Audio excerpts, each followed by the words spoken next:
Assalamualaikum warahmatullahi wabarakatuh. Bagaimana kabar teman-teman semua? Alhamdulillah, semoga teman-teman selalu sehat. Kalau mau keluar, tetap patuhi protokol, jangan lupa memakai masker. Baik, kita mulai materi hari ini. Sebelum Ibu memulai atau sebelum kita memasuki materi hari ini, teman-teman bisa menyimak apa yang Ibu bacakan. Apakah bisa dimengerti? Baik. Aku ingin mencintaimu dengan sederhana, dengan kata yang tak sempat diucapkan kayu kepada api yang menjadikannya abu. Aku mencintaimu dengan sederhana, dengan isyarat yang tak sempat disampaikan awan kepada hujan yang menjadikannya tiada. Baik, itu tadi sepenggal bacaan. Mungkin teman-teman bisa menebak tadi Ibu membacakan apa? Ya, benar. Tadi Ibu membacakan puisi. Nah, itu merupakan puisi dari Sapardi Djoko Damono. Nah, baik, untuk materi pertemuan hari ini yaitu kita akan membahas tentang puisi.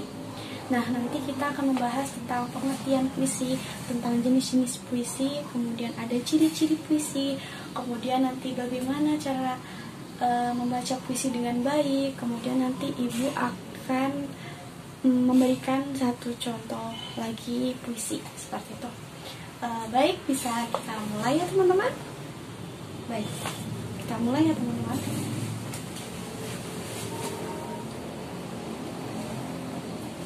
Baik, yang pertama yaitu ada pengertian puisi. Apakah teman-teman tahu pengertian puisi itu apa? Ya, pengertian puisi. Puisi merupakan sebuah karya sastra berisi ungkapan isi hati penulis, yang mana di dalamnya ada irama, ada lirik, ada rima dan ritme pada setiap barisnya. Nah, apakah teman-teman tahu puisi itu menggunakan bahasa apa? Jadi, puisi itu menggunakan bahasa imajinatif. Mengapa harus menggunakan bahasa imajinatif? Ya, karena dalam puisi itu di sini susunan katanya tuh harus padat supaya kata-kata yang padat itu bisa memiliki makna. Nah, jadi puisi yang digunakan itu harus menggunakan bahasa yang imajinatif dengan kata yang penuh makna seperti itu. Kemudian kita lanjut yang kedua, yaitu ada ciri-ciri puisi. Baik.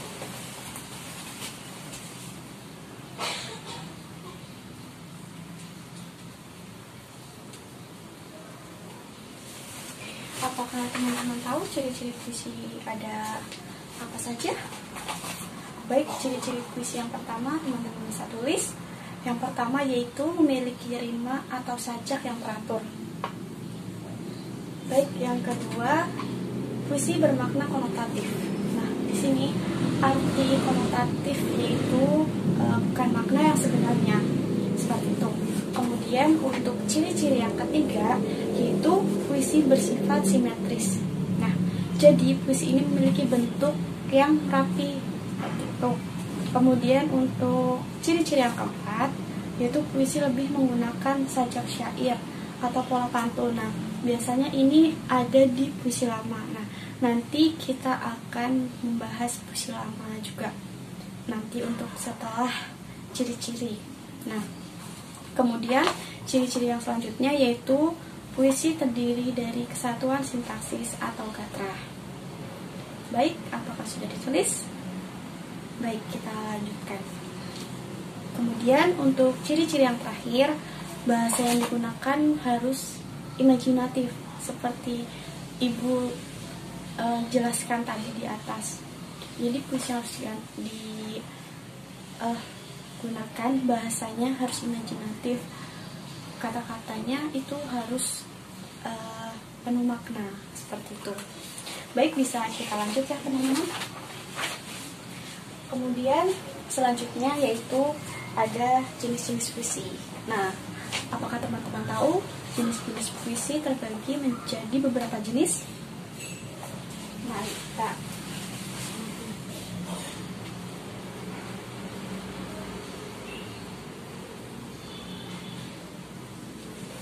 Nah, baik. Jadi jenis-jenis puisi yaitu terbagi menjadi 3. Apakah teman-teman ada yang tahu? Baik, akan Ibu jelaskan.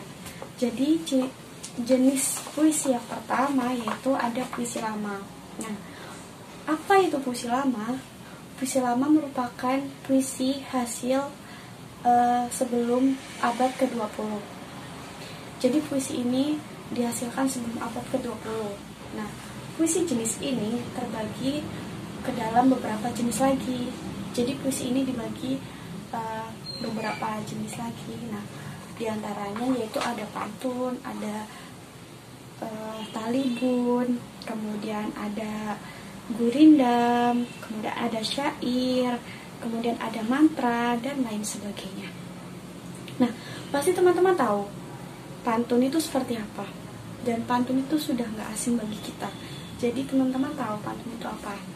Apakah ada yang bisa menjawab? Ya, benar sekali. Jadi pantun merupakan puisi yang terdiri dari 4 larik dengan rima akhir AB-AB. Kemudian pantun dibedakan menjadi beberapa jenis lagi. Nah, yaitu ada pantun lucu, ada pantun anak, kemudian masih banyak lainnya. Kemudian untuk seloka. Nah, seloka ini tadi contoh dari puisi lama juga. Nah, apa itu saloka? Saloka ini berisi pepatah. Jadi saloka ini berasal dari Melayu klasik seperti itu. Kemudian untuk contoh yang ketiga yaitu ada talibun. Apa itu talibun? Nah, talibun merupakan pantun yang terdiri dari 4 baris, di mana setiap barisnya memiliki rima ABC ABC seperti itu. Baik, kita lanjutkan yang kedua. Jenis puisi yang kedua yaitu ada puisi baru. Apa itu puisi baru? Puisi baru di sini merupakan jadi puisi baru ini itu lebih bebas dari puisi lama. Nah, baik dalam jumlah baris, suku kata, kemudian rima, itu merupakan puisi bebas seperti itu. Nah, apa saja sih puisi bebas itu? Ada apa saja? Jadi puisi bebas itu ada banyak. Nah, Ibu akan memberi contoh, mungkin hanya 3 saja. Nanti teman-teman bisa mencari sendiri. Baik, yang pertama yaitu ada balada. Apa itu balada?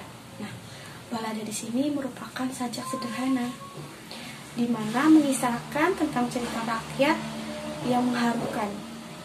Terkadang balada ini disajikan dalam bentuk dialog. Nah, kemudian contoh yang kedua ada himne atau kitab puja. Nah, ini merupakan sejenis nyanyian pujaan. Nah, biasanya ini dinyanyikan untuk Tuhan, untuk dewa, kemudian untuk sesuatu yang mungkin dianggap sakral. Kemudian contoh yang ketiga yaitu ada ode. Apa itu ode? Nah, ode di sini merupakan puisi lirik berisikan sanjungan kepada orang yang berjasa. Nah, dengan nada agung dan tema serius seperti itu. Jadi, umumnya ode ini ditunjukkan untuk orang tua, pahlawan, dan orang-orang besar seperti itu. Nah, itu merupakan contoh dari puisi baru. Kemudian jenis puisi yang ketiga yaitu ada puisi kontemporer. Nah, apa itu puisi kontemporer? Nah, puisi kontemporer ini merupakan jenis puisi yang berusaha keluar dari ikatan konvensional. Nah, puisi kontemporer selalu berusaha menyesuaikan dengan perkembangan zaman dan tidak lagi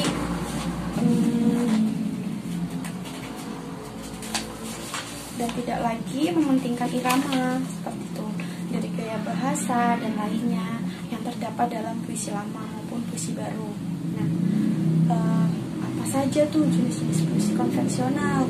Jadi puisi konvensional juga ada jenisnya lagi. Nah, jadi ada puisi mantra. Nah, puisi mantra ini yaitu mengambil sifat-sifat dari mantra. Kemudian yang kedua itu ada puisi beling. Apa itu puisi beling? Nah, puisi beling ini puisi yang sudah tidak mengikuti aturan umum atau ketentuan dalam puisi. Seperti itu. Kemudian yang ketiga yaitu ada puisi konkret. Nah, puisi konkret ini lebih mengutamakan bentuk grafis seperti wajah dan bentuk lainnya. Nah, dan tidak sepenuhnya menggunakan bahasa sebagai media. Seperti itu. Kemudian bisa kita lanjut bagaimana tuh cara membuat puisi. Nah, bagaimana cara membuat puisi?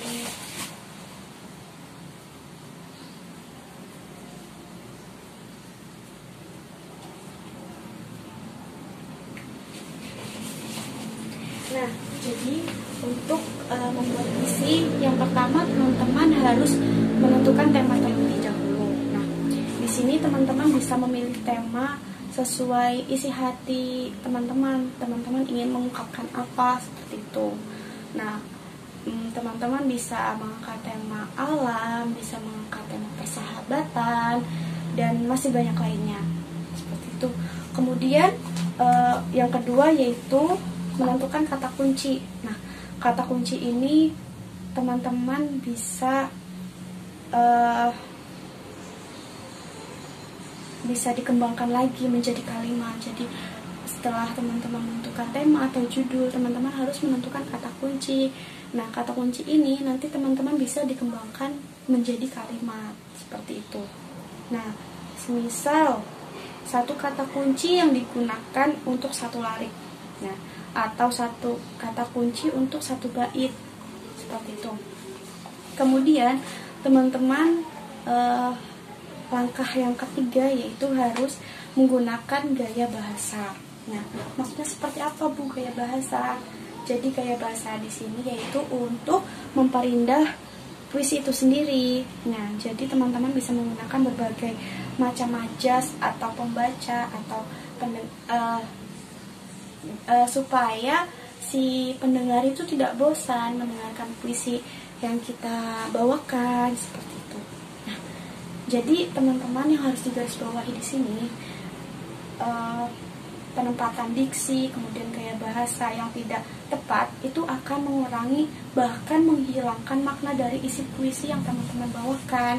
Jadi teman-teman harus tepat dalam penempatan diksi, kemudian untuk gaya bahasanya seperti itu. Nah, kemudian yang keempat yaitu kembangkan puisi semenarik mungkin. Jadi teman-teman harus mengembangkan puisi yang sudah teman-teman buat melalui kata kunci yang sudah teman-teman tentukan seperti itu. Supaya apa? Supaya kalimat-kalimat yang teman-teman utarakan itu bisa indah, mewakili perasaan teman-teman. Jadi puisi itu bisa tersampaikan kepada audiensi atau kepada para pendengar seperti itu. Baik, selanjutnya yaitu